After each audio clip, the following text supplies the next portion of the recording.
Hello everyone, welcome to my channel Maths Excel IIT Academy.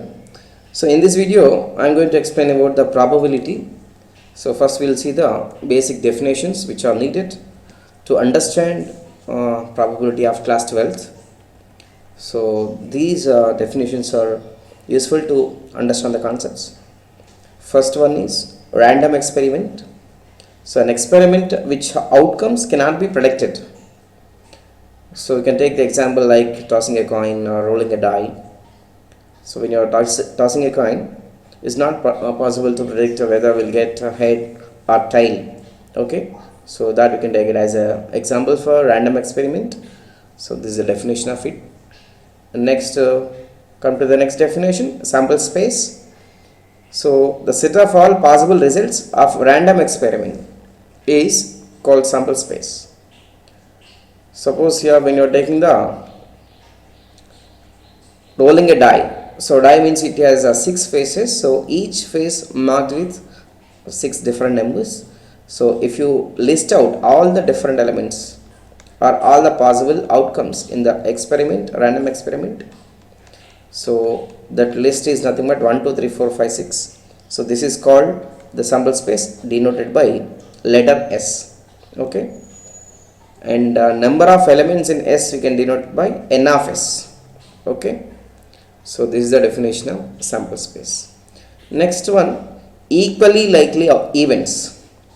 So equally likely events means equal number of chances should be there for every outcome. Okay, see the definition here. The given events are said to be equally likely if none of them is expected to occur in preference to the other, means it is not possible to guess what it will come, okay, as a result. So here if you take an example, suppose you are tossing a coin. So when you are tossing a coin you will get head or tail. This is the sample space. So it is not possible to predict whether head will come up or tail will come up, and number of chances for head and also number of chances for tail also same. So this is nothing but the equally likely. Even you can take the example as rolling a die here. Okay, so number of chances for every number 1 to 6, all these numbers are equal. So this is also you can take as example for equally likely experiment or events. Okay, so now the next one, complementary event. So complementary event means here when we are taking E is an event and S be the sample space for the random experiment, the complement of E is nothing but not an E, denoted by E complement here. Not E is E complement. Okay, so for example here our event E is getting even number here when you are rolling a die. Okay, so here event E is nothing but now 2 4 6, because getting even number is our event E. Okay, now what about the complement of the event E now is nothing but not an even number. Event E is even number. E complement means your what? Not even number. So not even in the sense odd numbers. So if you list out all the odd numbers here 1 3 5, then this is the complement of the event E here, denoted by E complement. Okay, and if you observe here, this intersection is empty. Okay, next definition, mutually exclusive events. So here the 2 or more events are said to be mutually exclusive if they cannot occur simultaneously. Okay, so here mutually exclusive means here disjoint. Just now we discussed that about E and also E complement. Here these you can take E and E complement as mutually exclusive events.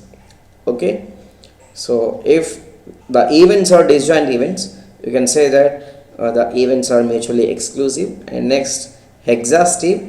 The small difference is there between exhaustive and also exclusive.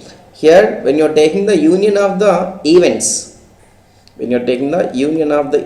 EI, you have to get the sample space S, and also intersection of all the events should be empty. Okay, intersection should be empty and union is sample space. Then the events are called exhaustive events. Okay, here you can see the definition clearly, and here for any two events A and B with the sample space S, if A and B are exhaustive in the sense their union should be equal to the sample spaces, and hence the probability of A union B is exactly 1. Okay, means sure event it becomes. Next, we'll see the classical definition of the probability. And now here we have, of course we know here from 9th or 10th standard onwards, probability of event E is denoted by P of E, and which is nothing but number of favorable outcomes of the experiment E divided by total number of outcomes. This is the classical definition of a probability. Okay, so number of elements, first we have to write what is the event E, and we have to list out all the numbers, then we'll find n of E, and similarly number of elements in n of S also we could find. And now here one of the important thing is here, for any two events A and B, P of A union B is equals to P of A plus P of B minus P of A intersection B.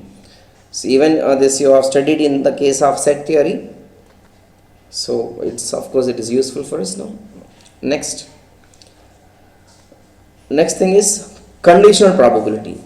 Of course officially the concept starts from this definition only. Conditional probability means condition should be given.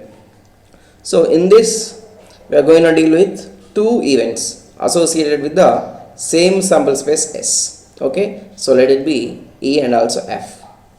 When E and F are associated with the same sample space of the random experiment, the conditional probability of the event E, and given that F has occurred, means F occurred, now we are going to find probability of the event E only. Okay, and denoted by P of E by F. P of E by F. Here F has happened, which is nothing but P of E intersection F divided by P of F. Here denominator should not equal to 0. So this is the condition usually will give in the denominator. Okay, so this is the basic definition of a conditional probability. Okay, so next we will see the properties of the conditional probability. When you are taking two events E and F with the sample space S of the random experiment, P of S by F is equals to P of F by F is equals to 1. So here S is nothing but sample space. So according to the definition, when you are going here, P of S by F means probability of getting a sample space here when F has happened is nothing but what? P of S intersection F, which is divided by P of F. Now S intersection F means obviously what? S is the bigger set because it is a sample space, and F is just an event which is in the set S. So obviously what you get here means we'll get F only. So P of F divided by P of F. Okay, so both will cancel and we will get 1. And now P of F by F, of course the same sample space when you're taking same event here, already F has happened, and what is the probability of again F happened means what? It is obviously 1 it is. Okay, so even you can go with the same thing here, P of F by P of F already we have discussed, so which is equals to 1, and which also gives the same result. So this is about the property 1. And next see the property 2. As we have the formula P of A union B is equals to P of A plus P of B minus P of A intersection B. In the same wise we have conditional probability also. So when you are taking two events A and B in the sample space S, okay, and F is any event, that F of A means probability of the event is not equal to 0, means it should be not an impossible event. Okay, then probability of A union B divided by f. That means what? F has already happened. Probability of A and B now is P of A by F plus P of B by F minus P of A intersection B by F. Okay. So this is the second property. And now third one, P of E dash means E complement, given that F has already happened.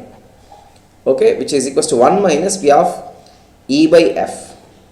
Okay, so just nothing but here what? P of E plus P of E complement is equals to 1. It is just like this only.